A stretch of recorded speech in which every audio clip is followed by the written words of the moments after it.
The Disney earnings call is behind us, and unlike the previous two, where Bob Iger was practically ambushed by his own shareholders on several occasions, this was a tightly scripted affair with carefully screened call-in questions. As such, it went as well for Disney and for Bob Iger as it possibly could have. But while it was stated in unemotional yet pretty words, between the lines it was revealed that Disney is now a company in crisis. And while this was understated, it is a company facing an existential threat that is rushing towards them like a comet on an impact course.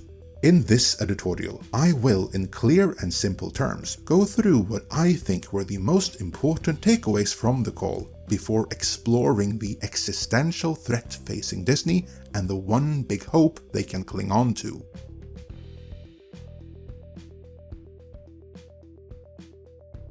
To begin with perhaps the best news for Disney, if you subtract the liabilities from the assets, Disney now has $2 billion worth of cash on hand.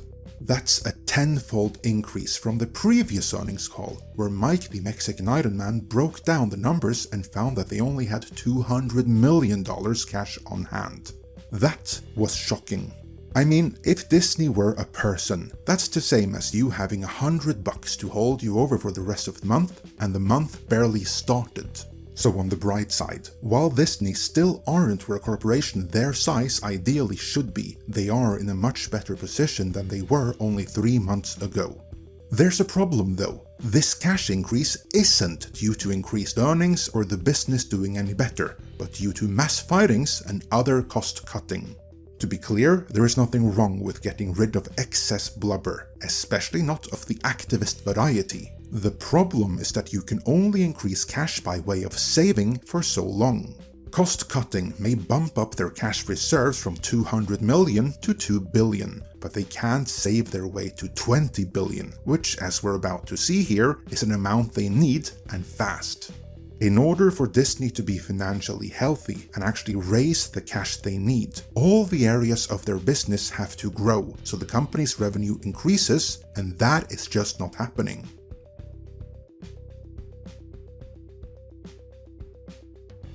In his opening remarks, Bob Iger said, "As I've said before, our progress will not always be linear."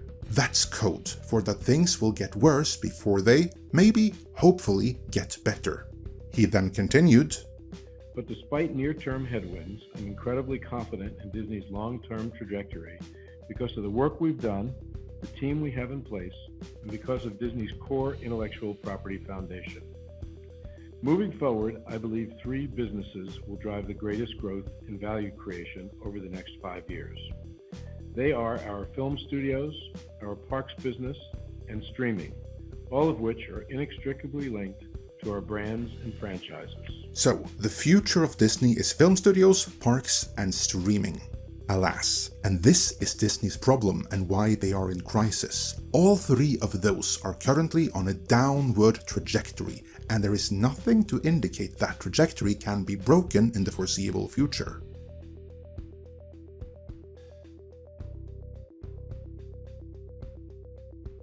For the 3rd quarter in a row, Disney Plus remains stagnant in North America and Europe, while millions more were lost in India, again over the same cricket deal that lost millions of subscribers in both previous earnings calls as well, so I wonder for how much longer they're gonna ride that excuse.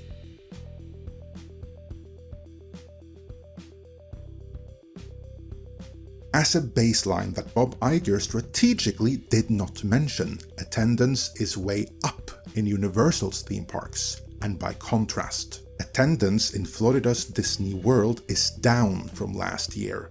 Disneyland and Europe about the same, only Shanghai and Hong Kong had any meaningful growth. But the lockdowns went on for longer in China, so there actually is a post-lockdown bump.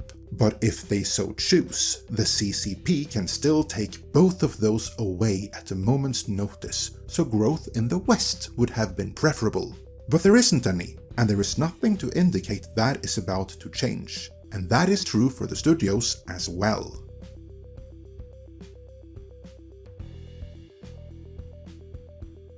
In recent history, the film studios have always added billions to the bottom line, but this time, fueled by high-profile flops like Indiana Jones and the Dial of Destiny and Ant-Man Quantumania, they represented a loss for Disney.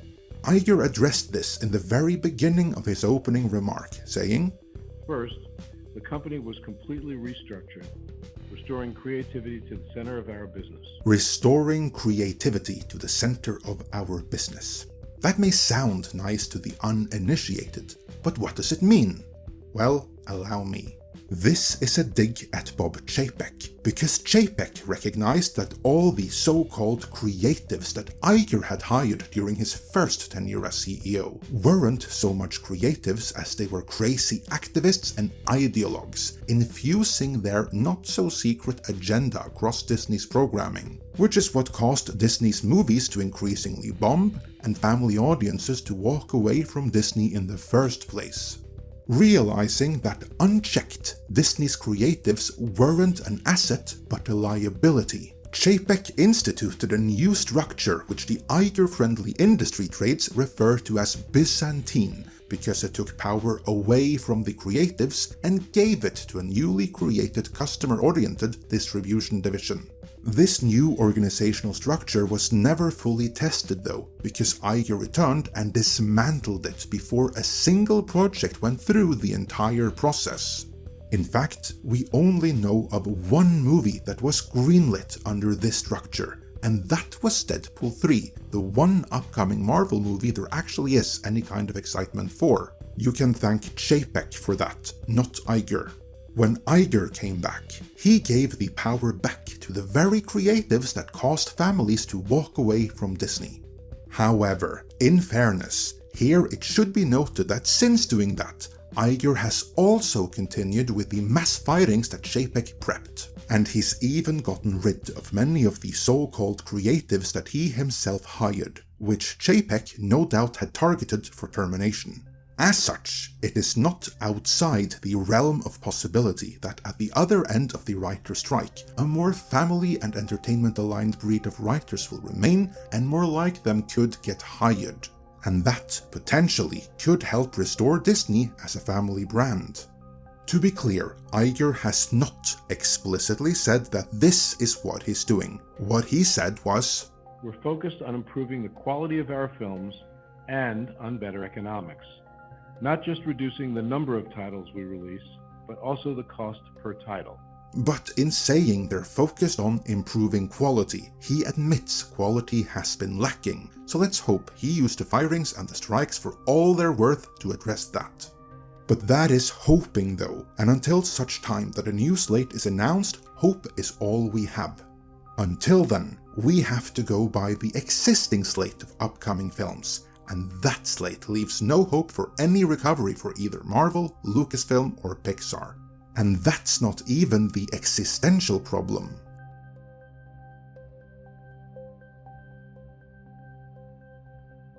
This time, only the big institutional investors were allowed to ask questions, and for the most part they were obedient, asking softball questions only, avoiding Reedy Creek. Which is just going to hell for Disney, no matter what the mainstream media and clueless pundits tried to tell you a few months ago. However, the representative from Wells Fargo Securities did ask a good question, and he threw in a secondary question, which was obviously not screened. The first question boiled down to why were Netflix doing so much better when they were at the same level where Disney are now, while the secondary question was about what is possibly the biggest problem in Disney history. And then just secondly, as a follow-up, given that you have the Hulu put coming up next year, what are your thoughts on your ability to fund that transaction as we head into that time horizon? Thank you. We've covered this before, but since every video is someone's first video, let's go through it, again in layman's terms.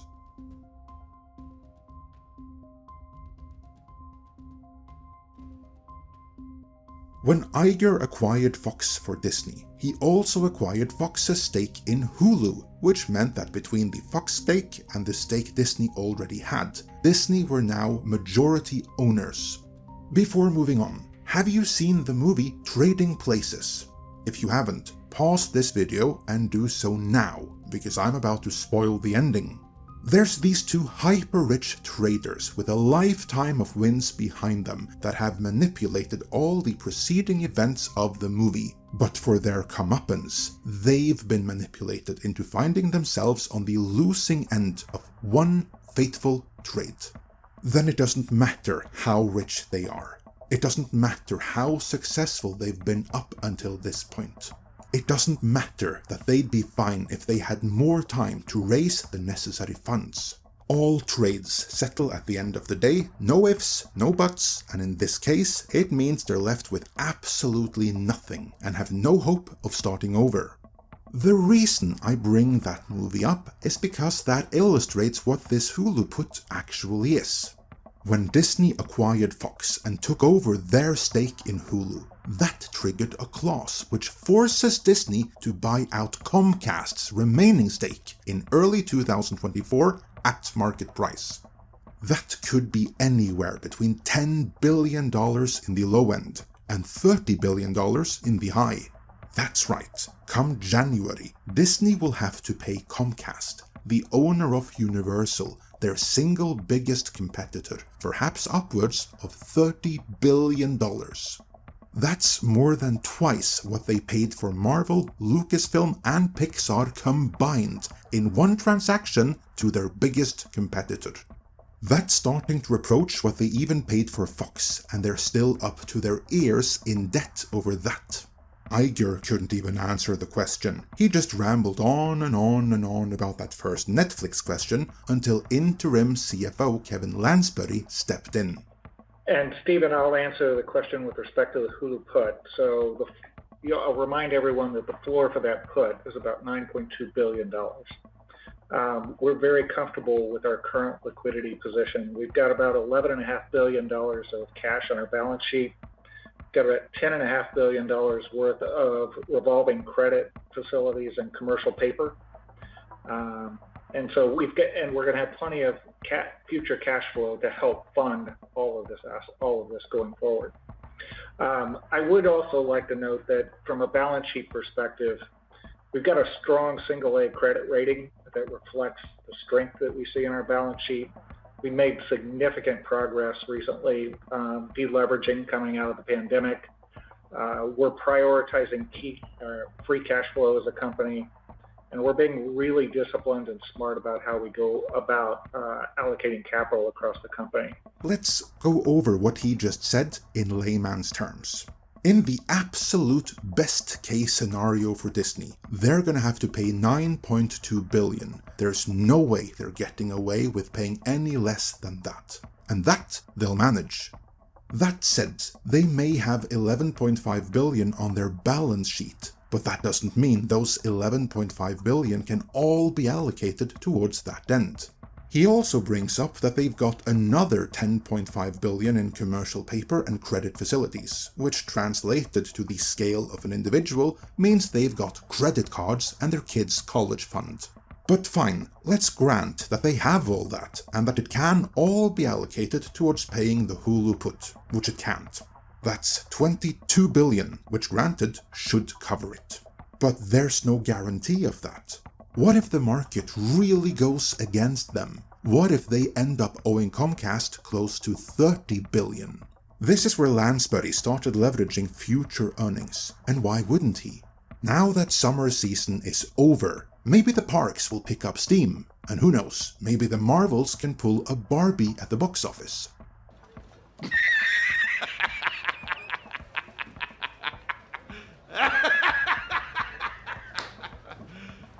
You serious? Imagine for a moment that instead of being a company, Disney were a person. What the Disney CFO is saying here is that in order to fund the Hulu put, they're gonna have to empty all their bank accounts, max out all their credit cards, remortgage the house, redeem the kids' college fund, and if that isn't enough, hope for a lottery win. Again, if the Hulu evaluation goes Disney's way, they can weather this. But if it doesn't, they're gonna be in real trouble. And for what? What do they get out of this? Full ownership of Hulu, that's what. Hulu, which they're already the majority owners of anyway, and that they can't monetize anymore anyhow, certainly not in any way that can ever justify this expense.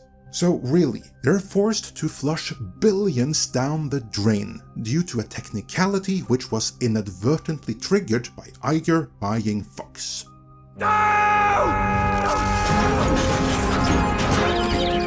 And to think, Comcast actually drove up the price Disney had to pay for Fox by launching competing bids. Yeah, Disney may have won that bidding war, but it's Comcast and Universal that will be laughing all the way to the bank, at Disney's expense. I don't feel happy about that though.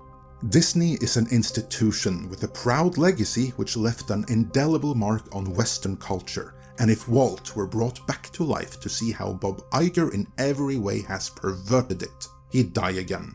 So, is there any hope?